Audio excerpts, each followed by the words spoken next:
3절은 같이 읽고 이렇게 하도록 하겠습니다. 에베소서 2장 1절, 2절, 3절. 그는 허물과 죄로 죽었던 너희를 살리셨도다.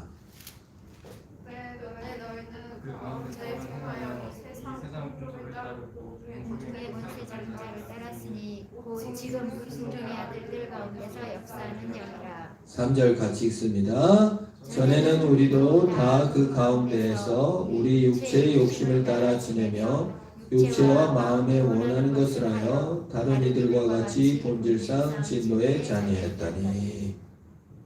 아멘. 우리의 구원과 우리의 영광과 우리의 신자의 영광됨을 소개하면서 바울은 우리의 구원의 영광을 설명하기 전에 구원받기 전에 비참한 상태를 먼저 얘기함으로써 구원의 영광이 얼마나 크고 위대하고 값진가를 소개하고 있습니다. 우리 예수 믿는 사람들이 구원의 영광의 큼은 정말 천국에 가서 죽어서 더 영화롭게 보게 될 것이지만 우리가 구원의 영광이 크게 느껴지려면 내가 과거에 어떤 상태에서 구원받았는지를 정확히 알 때 구원의 영광이 커지는 것입니다. 왜 우리가 구원의 영광을 크게 느끼지 못하고 십자가의 사랑을 크게 느끼지 못하나?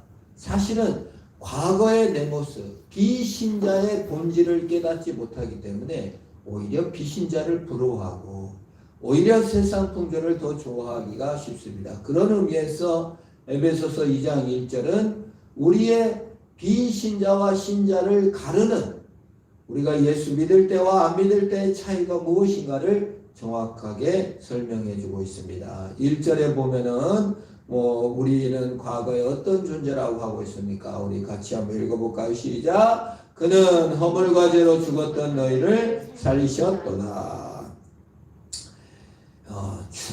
죽으려고 했더니 아니에요. 허물과 죄로 죽으려고 했는데 살려주신 것이 아니다, 그 말이에요.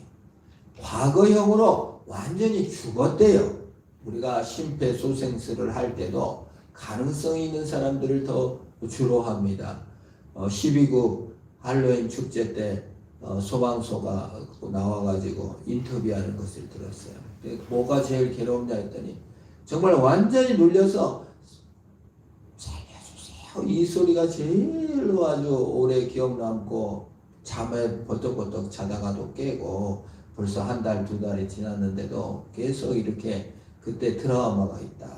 그래서 거기 가서 이제 심폐소생술을 할 때 완전히 죽어버린 사람은 이게 못하고 좀 가능성 있는, 살아날 가능성이 있는 사람을 먼저 심폐소생술을 했다.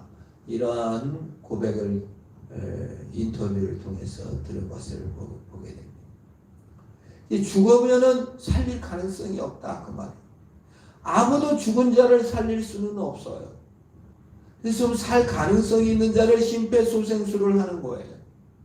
근데 우리가 예수를 믿고 신자가 됐다는 것에 대해서 내가 가능성이 있었다든지 또는 살만하고 또는 어떤 조건이 좀 남보다 나아서 하나님께서 우리를 살린 것이 아니라 우리의 구원의 영광은 완전히 죽어버렸대요.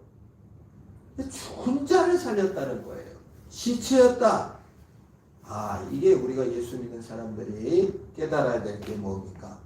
나는 예수 믿기 전에 예수를 안 믿는다는 것은 죽은 존재구나. 가능성이 하나도 없는 존재구나. 생명줄이 끊어졌다. 그러니까 예수를 믿는 것이 내가 믿어줬다든지, 내가 예수를 잘 믿어줬다든지, 내가 신앙을 잘해서 구원받은 것이 아니라 허물과 죄로 죽은 우리를 예수님께서 살려주셨다.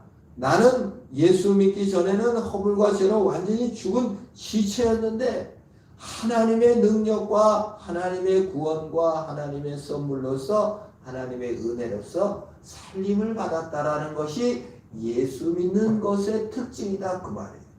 우리는 그렇게 생각하지 않아요. 나는 가능성이 있었고 내가 썩 괜찮은 거 그랬는데 하나님이 살리셨다고 생각하기 때문에 주의 구원이 영광스럽고 크고 위대하다고 생각하지 않아요. 그냥 잘 살았는데 더 잘 살게 됐다. 그래서 실망도 자주 느끼고 하나님의 영광의 큼을 알지 못한다 그 말이에요. 허물과 죄로 죽은 우리를 주님께서 살리셨다. 허물과 죄로 죽은 상태가 무엇인가에 대해서 2절에 설명하고 있습니다. 자, 우리 내가 허물 뭐가 많고 죄가 그렇게 뭐가 많은가? 이 죄와 허물에 대해서 2절에 설명을 하고 있어요. 2절을 같이 읽어봅니다. 시작. 그때 너희는 그 가운데 행하여 이 세상 풍조를 따르고 공중 권세 잡은 자를 따랐으니 곧 지금 불순종의 아들 가운데 역사하는 영이라. 허물과 죄로 죽은 상태는 뭐였다? 공중 권세 잡은 자를 따르고 이 세상 풍조를 따랐다. 이 세상 풍조는 무엇인가? 그리고 공중 권세 잡은 자, 그 생각, 우리의 생각과 마인드, 그 귀신이라고 보기보다는 귀신을 따라다녔다 이렇게 하면 우리가 조금 이해하기가 힘들지만 우리 전체적인 인간의 사상, 마인드 컨트롤이라고 하죠. 셀프 컨트롤이라고 하죠. 마인드이라 이 세상의 풍조와 마인드를 따랐다. 그게 허물과 죄로 죽은 상태다. 멀쩡히 살아있죠. 마인드가 있고 생각이 있고 세상에 따라가는 것을 다 하는데도 하나님이 볼 때는 그게 죽은 거다. 근데 죽은 것의 결정체는 지금 불순종 가운데 역사하는 영이다. 그 마인드가 불순종이다 그 말이에요. 세상 풍조는 불순종이다. 내가 뭘 그렇게 불순종했나? 이 세상 마인드라는 뭐예요? 예수님이 주인이 아니라는 거예요. 예수 믿는 자와 믿지 않는 자를 다 구분하는 게 뭐예요? 예수 믿는 사람들은 하나님의 졸병이에요. 사실은 졸병이다 그 말이에요. 마귀가 아담에게 와가지고 유혹을 하고 불순종하게 한 게 뭡니까? 네 하나님 쫄병 노릇하지 말고 네가 하나님같이 되고 하나님이 동종이고 하나님보다 더 나은 존재가 돼야지 하나님 쫄병으로 하나님 말 듣고 살고 있냐. 자존심을 싹싹 긁었어요. 그래서 불순종했어요. 그래서 그 다음부터 인간은 내 인생은 나의 것, 내 인생의 주인은 나. 이게 세상 사람의 특징입니다. 하나님도 내가 안 믿어주면 없는 거예요. 하나님이 어디 있어요? 하나님 보이지도 않고요. 전부 다 이제 중학생 철만 들면 사춘기만 돼도 마음에 벌써 자각을 하게 돼요. 정체성을 갖게 돼요. 내 인생은 나의 것. 내가 인생의 주인이에요. 이게 전체적인 세상의 자아 정체감을 회복하래요. 이게 세상 철학입니다. 내 인생이 내 거라고 생각하는 것이 세상 사람이고 세상 풍조요. 예수 믿는 사람들의 특징은 뭐예요? 내 인생의 주인은 누구예요? 예수 믿는 사람들. 주님이다 그 말이에요. 이게 내 인생은 예수님의 쫄병이다. 이렇게 고백하는 것이 신자다 그 말이에요. 세상 사람들은 내 인생은 내 것이다. 이게 예수 믿는 사람과 안 믿는 사람의 특징이다 그 말이에요. 근데 허물과 죄로 죽은 것이 세상 풍조를 따르는 건데 세상 풍조는 불순종이다. 불순종의 근간에는 마인드, 내 인생은 나의 것, 내가 인생의 주인이다. 내 멋대로 내 생각대로 사는 것이다 그 말이에요. 이게 세상 풍조입니다. 경쟁입니다. 근데 내 인생은 나의 것이라고 사는 세상 풍조는 반드시 경쟁과 탈락과 우월한 자와 열등한 자를 이렇게 남겨줘요. 남은 떨어진 사람이 있고 합격한 사람이 있고 이게 세상입니다. 세상의 영광은 합격의 영광이죠. 세상의 영광은 잘 되는 자의 영광이에요. 우리 다이 졸업식 때 갔더니 졸업생 명단 싹 올려놓고 이렇게 했으면 좋을 텐데 상 받는 사람들만 줄줄 써놓고 상 받는 시간 30분이 넘게 상을 받고 상 안 받는 사람은 이게 세상 풍조다 그 말이에요. 세상 풍조는 자기 자신이 주인인 세상이에요. 그래 누구를 어떻게 하겠어요? 그래서 경쟁에 세워놓고 우월한 자를 뽑아내는 세상이 세상 풍조 경쟁 세상 풍조이다 그 말이에요. 하나님은 우월한 자를 골라내지 않고 허물과 죄로 죽은 우리를 살렸다 그 말이에요. 스스로 살아난 자 순종해서 거듭난 자를 부르는 것이 아니라 하나님이 허물과 죄로 죽은 완전히 하나님 뜻하고는 아무 상관도 없이 살았던 나를 예수의 능력으로 구원해서 주를 따르게 해주신 영광을 누리는 것이 신자다 그 말이에요. 만약에 교회를 다니면서도 여전히 내가 믿어준 거고 여전히 내가 주인이면 그건 예수를 안 믿고 아직 세상 권세에 허물과 죄로 죽은 상태로 그냥 있다 그 말이에요. 이게 불순종이다 그 말이에요. 공중 권세를 따르는 자는 불신자. 예수 믿고 교회를 다닌다 할지라도 내가 하나님의 쫄병이 아니에요. 아직 내가 결정한 대로 됐고 내가 공부한 대로 됐고 내 가능성을 높이 살고 있다면 물론 세상 경쟁 체제에서는 그렇지만 하나님 앞에 불순종하고 자기가 주인인 것입니다. 우리 부모 이제 우리 자녀들이 엄마한테 와가지고 엄마 그때 엄마가 이렇게 하라고 해가지고 내 인생 망가졌어. 그럼 부모가 너무 속상하죠. 엄마가 나한테 해준 게 뭐 있어? 그때 그래 간섭해가지고 일로 가라가지고 괜히 가갖고 이게 뭐야? 엄마 때문에 내 인생 망쳤어. 이렇게 할 때 부모 마음이 너무 아프죠. 근데 우리 인생들이요 자기 정체성을 갖고 자아를 찾으면서 원망거리를 찾고 하나님 앞에 가서 말한다고 말해요. 하나님 내 인생 간섭하지 마세요. 그때 하나님이 안 도와줘갖고 이렇게 됐잖아요. 하나님 내 머리 조금 더 좋게 태어나게 하지 왜 이딴 식으로 태어나겠어요. 그때 시험에 합격하게 안 했어요. 그때 좀 건강 주시지 왜 안 줬어요. 조금만 도와줬으면 내 인생이 달라졌을 텐데 왜 나를 방치했어요.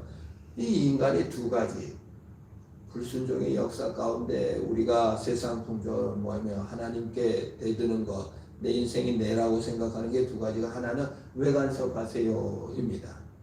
하나는 왜 안 도와줬어요? 참 모순적이죠. 간섭하지 말라고 해놓고 또 안 도와줬다고 원망한다 그 말이에요. 두 가지 모순의 세상 풍조의 모습이요. 또 하나님 우리 인간에게 서로 원망거리며 또 하나님에 대한 영적인 원망들이 그건 내 인생의 필요를 채워줄 만큼만 거래하겠다. 그 뭐예요? 계속 내가 주인이다 그 말이에요. 그 말은 왜 간섭하세요? 왜 그때 안 도와줬어요? 그래. 이건 못 내려놓는다는 거예요. 내 인생의 주인은 나인 것만은 절대 내려놓을 수가 없습니다. 그 소리예요. 그래서 사춘기 때 그런 소리를 하는 거예요. 미성숙이 그런 소리를 하는 거예요. 근데 우리가 하나님을 알게 되고 세상 풍조에 따르지 않고 허물과 죄로 죽은 나를 살리셨으면 어떻게 해야 됩니까? 환경 의지하지 않죠. 이런 환경이었던 저런 환경에 하나님의 뜻이 있어서 다 나를 선으로 역사하고 계시고 이게 또 나한테 인생에 필요해서 이만큼 주셨구나. 내 인생의 주인이 난데 환경과 처지와 내 정체성과 뭐와 상관없이 주님이 주인이시니 가는 겁니다. 둘렀어. 노예가 노졌는데 아이고 나는 왜 노를 젓는 노예가 됐어? 왕궁에서 그냥 액세서리 꽂는 노예가 됐으면 그렇게 어떻게 말을 할 수가 있습니까? 노예는 왕의 액세서리를 꽂을 거면 왕의 액세서리를 꽂는 노예를 하는 것이고 배를 젓는 노예는 배를 젓는 일을 하는 거예요. 그게 둘러스예요. 그게 하인이에요. 인생의 주인이 나니까 억울하고 분통 터지고 간섭하지 말라고 하고 왜 그때 안 도와줬냐고 하는 것이 전부 다 내가 주인인 거예요. 내가 주인인 것을 내려놓지 못하면 불순종을 내려놓지 못하면 그거는 신앙도 아니고 뭣도 아무것도 아니다 그 말이에요. 종교일 뿐이죠. 종교인들은 자기를 내려놓지 못해요. 왜 사도 바울이 예수를 믿고 유대교에 열심히 있어가지고 그냥 제사도 많이 지내고 성경 연구도 많이 하고 돌돌돌 성경을 다 외웠고 연구도 많이 하고 큐티도 많이 하고 기도도 많이 했어요. 그런데 사도 바울은 자기의 이전 것은 똥이었다. 완전 배설물이었다. 하나님을 믿지 않고 나를 섬겼다. 하나님 열심히 섬겼어요. 예배도 잘 드렸어요. 근데 자기를 섬겼대요. 그리고 회개하고 하나님을 주인으로 섬기게 된 것을 말해주고 있는 것입니다. 그 내용이 3절에 이제 구체적으로 더 됩니다. 우리 3절을 같이 한번 읽습니다. 시작. 전에는 우리도 다 그 가운데 우리 육체의 욕심을 따라 지내며 육체와 마음이 원하는 것을 하여 다른 이들과 같이 본질상 진노의 자녀였더니, 전에 다 이제 그 허물과 죄로 죽은 상태는 무엇이냐? 공중권세를 따르는 것이고 세상 풍조를 따르는 것이고, 그것이 불순종이고 내가 주인이고 내 멋대로 사는 건데, 그것이 육체의 욕심을 따라 지내며 육체와 마음이 원하는 대로 하여, 그래서 구체적으로 네 원하는 대로 내가 주인이고 내가 왕으로 행하여 본질상 진노의 자녀였다. 그것이 진정으로 죽은 상태다. 그 죽은 상태라는 뭐예요? 스스로 거기서 주권을 하나님께 이양을 하고, 아이고 하나님, 내 인생은 내 주님이 왕이시고 주님이 내 주인입니다 라고 주권을 이양하는 것은 스스로 된다 안 된다? 안 된다는 거예요. 하나님이 영을 부어주시고 하나님께서 구원의 은혜를 베풀어줘야만 아이고 예수님이 나의 주인입니다 라고 인정을 하지, 스스로는 못 살아난다는 거예요. 심폐소생술을 스스로 하고 살아나는 사람은 아무도 없어요. 누군가 와서 해줘야만이 심장을 막 두겨 쳐야만이 살아나듯 가능성이 있는 사람이지만, 근데 우리는 가능성조차 없었다. 그냥 내 인생에 매여서 그냥 그렇게 사는 거예요. 그래서 예수 안 믿는 거 이상하게 볼 게 없어요. 그냥 그게 정상이에요. 그게 자기 인생의 주인이 자기고 하나님이 없다고 생각하는 것이 당연한 거예요. 있다고 생각하는 더 위험할 수 있죠. 하나님조차도 자기 스스로 섬겨, 자기가 주인인 채로 하나님 쫄병 만들어서 섬기는 거예요. 그래서 신자는 하나님이 나의 주인이시오, 나는 하나님의 졸병인 줄 믿는 것입니다. 군 생활은 처음에 군에 들어가면은 생각이 많으면 힘들다고 그래요. 졸병인데 졸병 노릇을 안 해. 왜 이렇게 해야 돼요? 왜 저렇게 해야 돼요? 자꾸 그냥 개선하려고 하고 그러면은 너무 피곤할 거예요. 그러나 그냥 상사의 명령대로 하면 너무 편한 거지. 물론 부패함이 없었을 때를 말하는 거지만, 우리가 신앙생활 할 때 왜 이렇게 힘들어요? 내가 원하는데 요게 돼야 되는데, 요렇게 돼야 되는데, 저렇게 돼야 되는데, 제가 다 상사 노릇하고 내가 하나님 노릇하고 하나님 쫄병으로 부려먹으려고 하니 이게 됩니까? 하나님이 왕이시고 하나님이 주인이시고 하나님이 대장이신데 내가 하나님을 부려먹으려고 하니 되겠어요? 안 되죠. 그래서 우리가 참 이 세상 풍조를 버리고 내 주권을 버리고 하나님이 나의 주인이십니다. 하나님을 주인으로 모시고 주를 영접하여 주를 따르는 것이 신앙인 줄 믿으시기를 축원합니다. 그게 신앙이에요. 그게 믿음이에요. 공중 권세 잡은 자 공중 권세에 목을 매지 마라, 그 말이에요. 세상에서 이기고 잘 되는 거에 목을 매고 그거 떨어지면 그냥 죽은 것처럼 하나님에 따라 사는 것이 가장 큰 기쁨입니다. 네. 다이 뒤로 그 싸움을 해나가는 거예요. 그래서 신앙은 어렵고도 너무 어려운 길이에요. 왜? 주권을 버려야 되잖아요. 하나님 쫄병 노릇하라는데 누가 듣기 좋아? 지금 당장 내가 네 쫄병이냐? 내가 네 뭐 시다바리가 네가 가라 하와이. 네가 쫄병 노릇해라. 나는 내 맘대로 할란다. 그러나 하나님 안에 영광스러운 구원과 선물로 주신 영광은 아직 오지 않았습니다. 영광스러운 하나님의 다스림에 순종하는 인생살이가 되시기를 주의 이름으로 축원합니다. 기도하겠습니다. 하나님 아버지 감사합니다. 허물과 죄로 죽은 우리를 살려주시고 공중권세에 목을 메고 살던 우리를 하나님 뜻에 목을 메고 살아가게 하시니 감사합니다. 이 영광스러운 순종의 삶을 통하여 하나님께 영광을 돌리도록 복을 내려 주시옵소서. 곤란해는 세상, 경쟁의 세상에서 낭망, 좌절, 우울, 낙심에 빠지지 않고 하나님 주권, 하나님의 졸병 노릇, 하나님의 뜻을 따라가는 우리 다 되게 하여 주옵소서. 예수님의 이름으로 기도합니다. 아멘. 하늘에 계신 우리 아버지, 아버지 이름을 거룩하게 하시며 아버지 나라가 오게 하시며 아버지의 뜻이 하늘에서 같이 땅에서도 이루어지게 하소서. 오늘 우리에게 일용할 양식을 주시고 우리가 우리에게 잘못한 사람을 용서해 준 것 같이 우리 죄를 용서해 주시고 우리를 시험에 빠지지 않게 하시고 악에서 구하소서. 나라와 권능과 영광이 영원히 아버지의 것입니다. 아멘.